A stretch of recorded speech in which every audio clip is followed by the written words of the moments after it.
Nakumpiska ang shabu, mga baril at bala mula sa 5 arestadong suspek sa isinagawang joint bypass operation ng Maguindanao del Sur PNP sa Barangay Catilda, Tupaglas, Maguindanao del Sur nito lamang Agosto taong kasalukuyan. Kinilala ni Police Captain Edwin Sumale, Acting Chief of Police ng Datupaglas MPS, ang mga suspek na sina alias Muhammad, 44 na taong gulang, Menting, 27 na taong gulang, Roy, 30 na taong gulang, Rad, 32 na taong gulang at si alias Girly, 38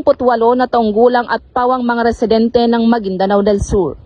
Naging matagumpay ang naturang operasyon dahil sa pinagsanib puwersa ng mga tauhan ng Maguindanao del Sur PNP at 2nd COI Philippine Army na nagresulta sa pagkakaresto ng mga suspek at pagkakasabat ng isang heat-sealed plastic sachet na pinaghihinalaang shabu, isang M16 rifle, isang homemade Uzi at 2 improvised pistol.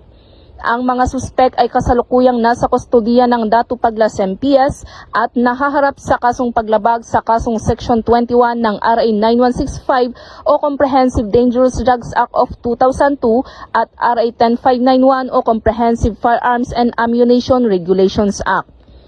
Samantala, tiniyak naman ng mga kapulisan sa Maguindanao del Sur na magpapatuloy ang kanilang walang humpay na kampanya laban sa kriminalidad upang panatilihing ligtas ang bawat komunidad. Mula rito sa rehiyon ng Bangsamoro, ako ang inyong Police News Network Correspondent, Patrolwoman Leonora Gawang, alagad ng batas, tagataguyod ng balitang pulis.